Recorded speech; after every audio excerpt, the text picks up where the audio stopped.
뮤직.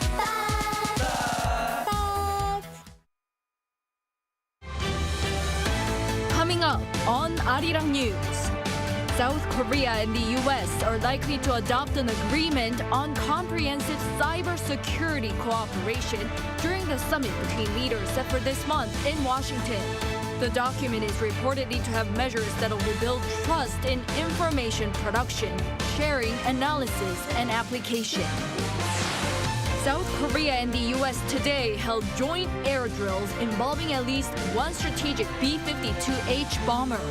This, as North Korea says, the intercontinental ballistic missile that it launched yesterday is a solid-fueled missile that's harder to detect before launch.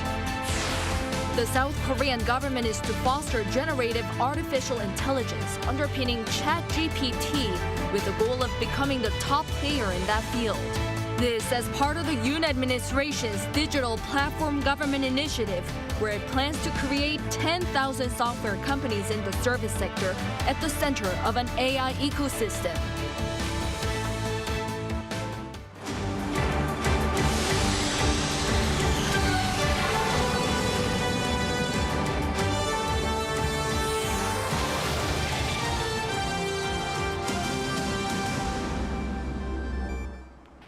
Good evening. It's 9 p.m. here in South Korea. Thank you for joining us on Arirang News.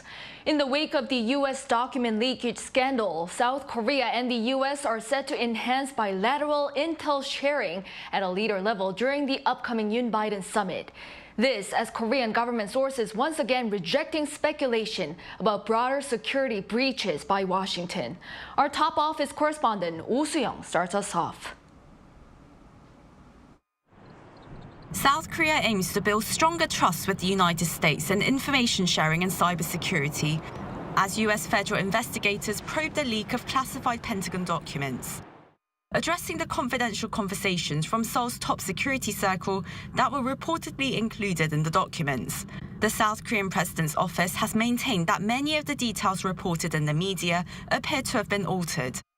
The office has also downplayed concerns of whether the U.S. has been eavesdropping on the country's National Security Office. A high-ranking government official told reporters on Friday that the contents published in relation to South Korea cannot be verified at this stage, but to his knowledge, most of the details do not match the facts. He emphasized that Washington is still investigating the matter. Regarding concerns that Seoul's top office had been compromised, he reiterated that Seoul has no reason to believe the U.S. had been wiretapping the country or carrying out malicious activities. Less than 2 weeks ahead of the summit between Presidents Yun Seok Yeol and Joe Biden, the official stressed the need to uphold the strength of the bilateral alliance, implying that misunderstandings and domestic criticism could cause damage to their solidarity. On that note, he said Yoon and Biden are expected to strengthen information sharing between the two sides. The summit, he said, is expected to produce a separate document on cybersecurity that lays out measures to reaffirm mutual trust based on the production and use of reliable information.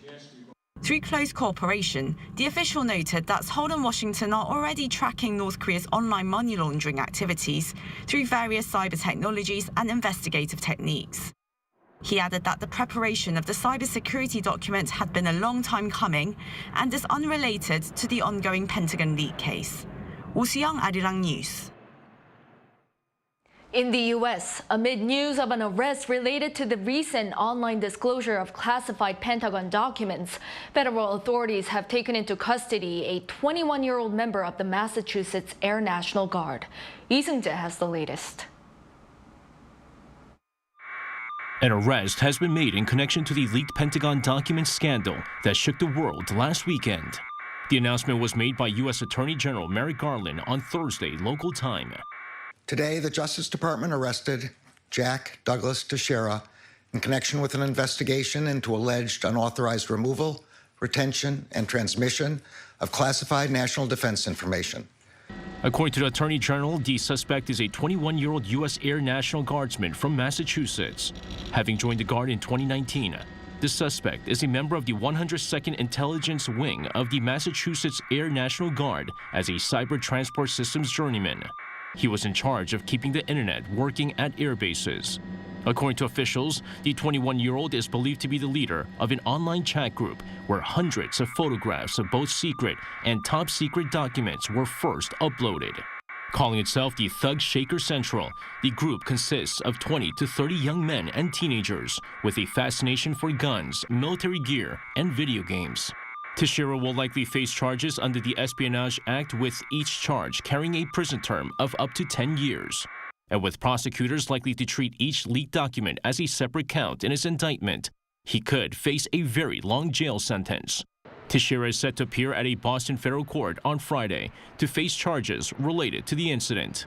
Meanwhile, the Pentagon documents leak has led to tighter restrictions on who gets access to some of the U.S. military's top secrets. CNN reported that some U.S. officials who used to receive briefing materials on a daily basis have stopped receiving them in recent days.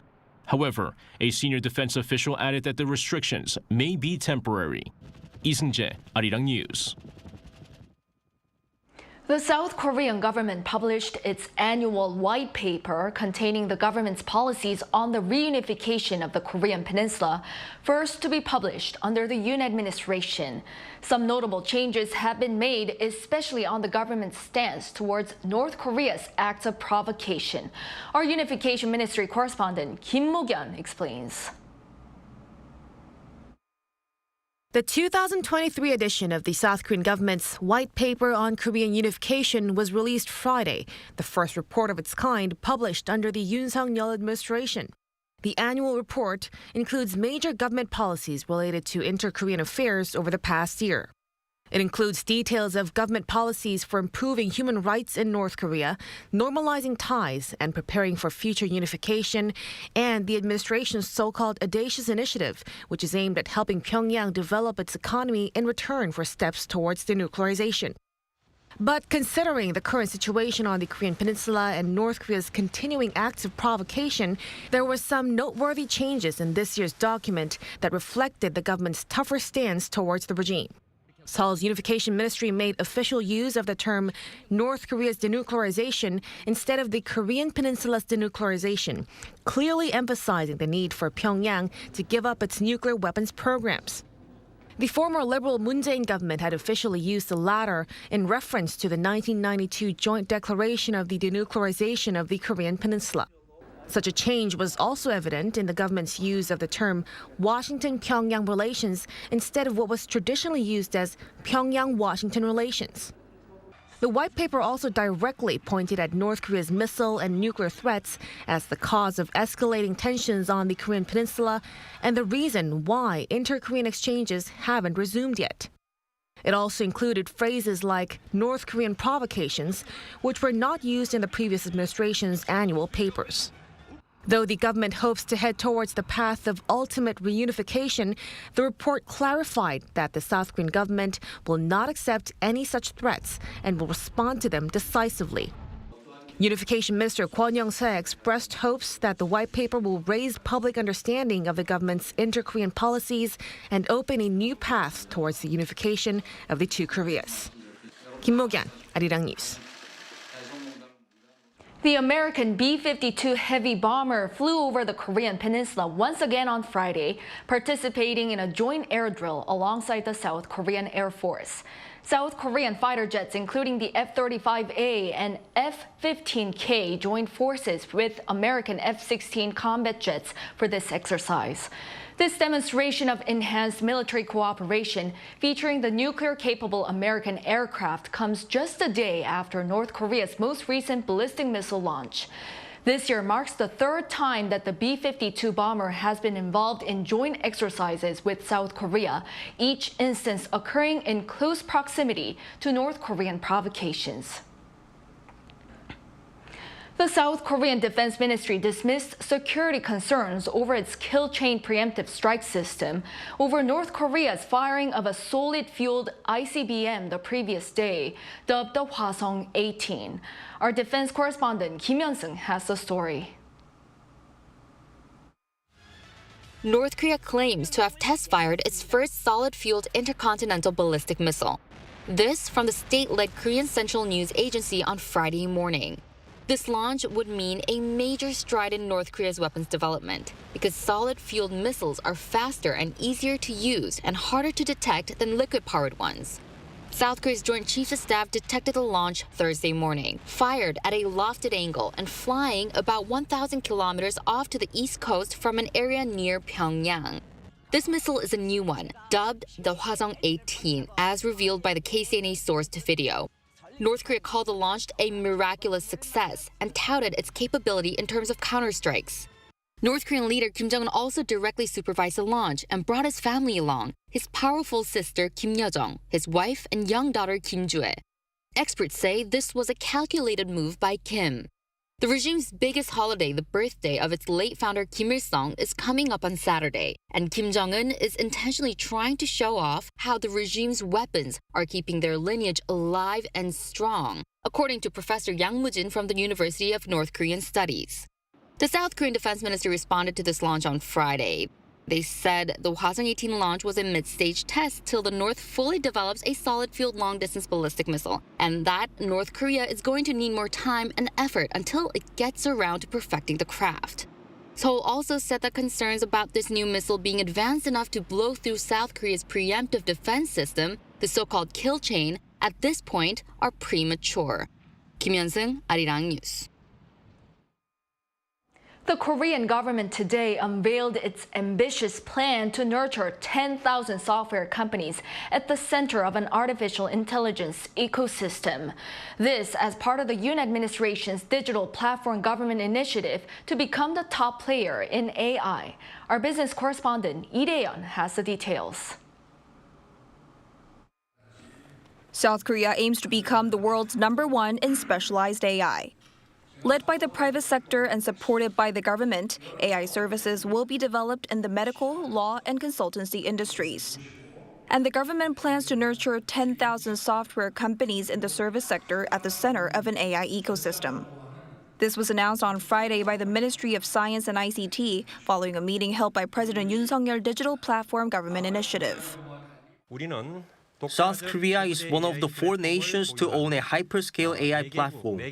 We believe the country can challenge the world by releasing an AI specialized services base that's based on our built infrastructure. To be an industry leader, the country will build a core infrastructure of data, software, and computing resources. This AI will be able to support tasks like writing legal opinion documents and medical referrals while suggesting sources with the help of academic research and teaching the Korean language. This will be developed through the government's 5 flagship AI projects starting next year. The country also aims to connect 4 major sectors, transportation, safety, energy, and smart cities through the use of an economic ecosystem built by AI. After that, it will gradually be expanded to the medical, environmental, and administrative sectors too.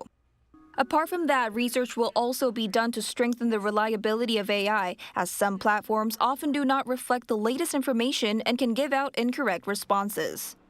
Computing infrastructures, including fast data processing, will be improved, and there will be neural processing unit demonstration programs for cloud and AI companies. Other plans were nurturing experts by expanding AI-specialized graduate schools while educating citizens about utilizing hyperscale AI. The government plans to figure out the ethical issues, while a response to law-related matters like intellectual property and personal information will be discussed later. Lee Dae-yeon, Arirang News. The government's latest report on the local economy shows an improvement in domestic consumption amid a slowdown in consumer prices. But exports, especially those of chips, remain sluggish. Moon Hae-ryun has more. March in South Korea saw a rise in domestic demand amid the slowdown of price hikes for goods and services. According to the latest economic trends report released by the Ministry of Economy and Finance on Friday, domestic demand rose across all 3 measured sectors. Retail sales, a key gauge of private spending, saw a rise of 5.3% on month, while facility investment and construction investment saw a rise of 0.2% and 6% respectively. The Consumer Sentiment Index and the Business Sentiment Index also recorded increases. South Korea's CSI rose by 1.8 points from February to 92 points. The ministry attributed this to the stabilization of consumer prices, which saw an on-month rise of 0.2% in March. The increase in consumer prices continue to decline this year, compared to the 0.8% and 0.3% rises in January and February, a clear indication that the pace is slowing. This was backed by price drops for petroleum products, which fell by 14.2% compared to the same month last year. However, prices for fresh produce continue to jump, rising by 4.7% on year, as well as prices of services such as dining out and accommodation fees. That being said, the overall consumer price index saw a smaller rise than the previous month, going from a 5.5% increase on year in February to a 4.4% increase in March. Meanwhile, exports continue to fall due to a slump in ICT exports. Exports fell by 13.6% on year in March to some $55.1 billion, with the daily average falling by 17.3%. Compared to the previous month, however, the country saw a $5 billion rise in exports. The ministry cited the prolonged war in Ukraine as well as monetary tightening around the world as being behind the global economic uncertainty. They aim to focus their efforts to continue strengthening exports, investment and domestic demand, as well as stabilizing consumer prices. 문혜련, Arirang News. President Yun Suk Yeol says that the government, small and medium businesses, and conglomerates have to become one team for the country to be successful. This as he met with members of the Korea Federation of SMEs over lunch on Friday. He promised full support for small to medium businesses, saying that in the past the government led the way, but now it's the private firms that lead, and the government is there to support them. At the launch were around 40 business owners, including the chairman of the organization, Kim Ki-whan. They shared their thoughts on the current policies, and some of the topics included President Yoon's efforts to reform the labor system as well as improve trade ties with Japan. South Korea added one more mpox case on Friday, bringing the total number of infections to 10. The new patient has no recent overseas travel history. Of the 10 cases so far, 5 were locally transmitted and confirmed in the past 7 days. With growing concerns, South Korea on Thursday upgraded the crisis alert level for the virus to caution, the second highest in a 4-tier system. Mpox causes fever, a rash, muscle aches, and chills, among other symptoms. The virus has long been confined to the region in Central and Western Africa, but has begun to be reported outside the region since May last year. South Korea confirmed its first case last June. Unfortunately, South Korea is among the OECD members with high suicide rates. To address this, the government today rolled out a 5-year plan aimed at lowering this rate, which includes more frequent mental health examinations. Our Lee Soo-jin has the details. The South Korean government is enacting bold measures to prevent suicide. A 5-year plan aimed at lowering the country's suicide rate was revealed Friday during a meeting of the Suicide Prevention Policy Committee under Prime Minister Han Duck-soo.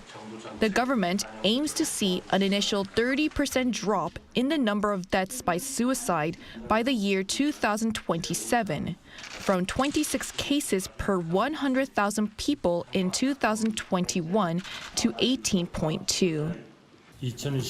In 2021 alone, 13,000 people took their own lives. Korea's suicide rate per 100,000 people is the highest among the all OECD nations. This is a very regrettable situation, and protecting the lives of its people is the country's most important duty.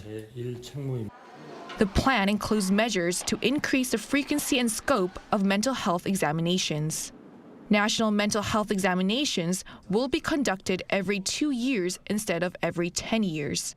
They will also be expanded to include checkups for schizophrenia and bipolar disorder. The biennial mental health examinations will be available for those between the ages of 20 and 34, starting in 2025, before being gradually expanded to other age groups. The plan also includes pan-governmental efforts with suicide prevention policies that are specific to people's jobs, ages, gender, and health. Some examples include the Ministry of Culture, Sports and Tourism offering private counseling for public figures and the Ministry of Education making suicide prevention awareness education mandatory for elementary, middle, and high school students.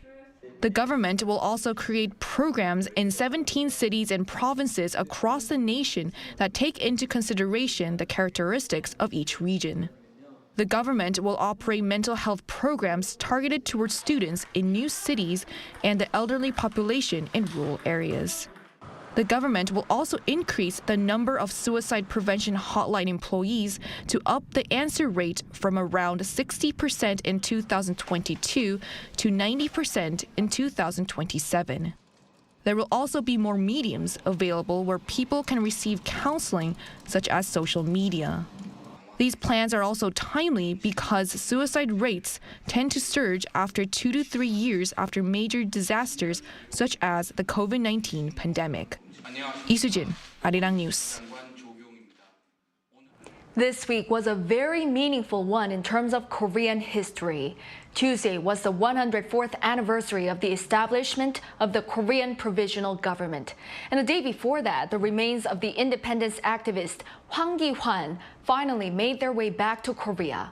Our culture correspondent Song Yujin tells us who Hwang Kee-whan was. A long-awaited return home. April 10, 2023, independence activist Hwang Kee-whan makes his way back to Korea. Exactly a century has passed since he died. It was in 2008 when a Korean pastor found Hwang's grave at a cemetery in New York. The journey back home was not easy because Hwang didn't have any family members to request his reinterment. But the cemetery finally gave the green light this January after more than decade-long efforts by the Ministry of Patriots and Veterans Affairs and the Korean Consulate General in New York. Then, who was Hwang Kee-whan? Hwang was a real trailblazer for Korea's independence movement in Europe. While there were other activists around, he really stood out for his diplomatic efforts in Paris and London to raise awareness. The struggles he made for his home country can be seen at the National Memorial of the Korean Provisional Government. Marking the 104th anniversary of the establishment of the Korean Provisional Government, this exhibition in capital Seoul is showcasing 146 items of independence activists, including a letter, book, and photo of Hwang Kee-whan. Hwang moved to the United States in 1904 when he was 18 and fought in the American military during World War I. After the war, he moved to Paris and worked for the Korean Provisional Government's delegation in Paris. He wrote books on Korea's fight for independence and how Japan illegitimately took away Korea's sovereignty. One of them is Our Business in Europe. Hwang also looked after overseas Koreans. He saved 35 Korean laborers in Russia who were on the verge of being deported to Japan and helped them settle down in France. This is the letter Hwang sent to them. Visitors can also take a look into the lives of other independence activists who fought for Korea's independence in China, the U.S., Cuba, and Mexico. Life abroad was tough.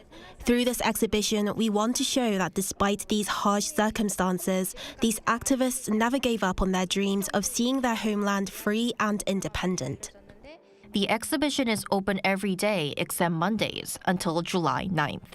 송유진, Arirang News.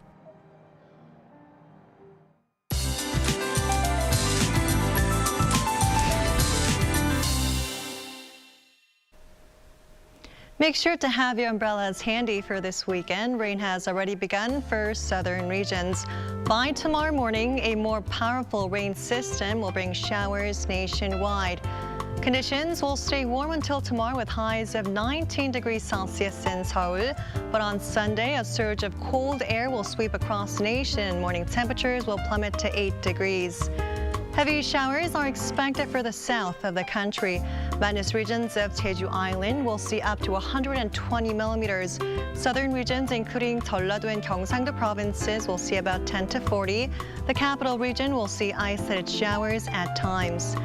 Under rainy spells, Seoul and Gyeongju will be starting off at 12 degrees tomorrow. Highs in Seoul will get up to 19 degrees, Daejeon 21, Busan will be topping out at 19 degrees.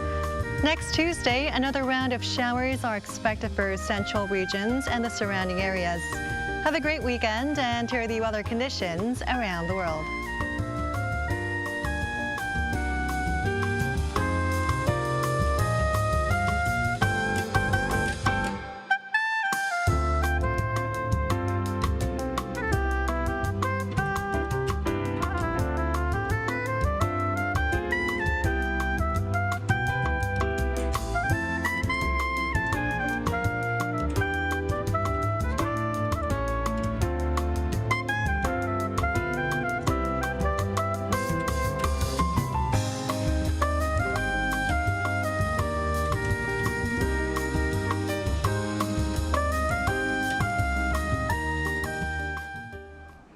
That brings us to the end of Friday's newscast. Thank you for watching. Have a great weekend and a good night.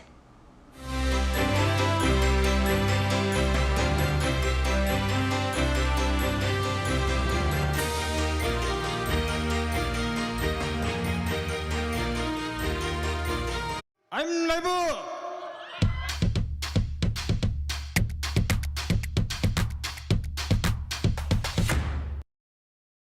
저를 도와주시는 분들이 저희와 함께 해줄 수 있는 세션분들 아무리 봐도 없지. 텐션 같은데 아니라고 아무도 안 하는 거고.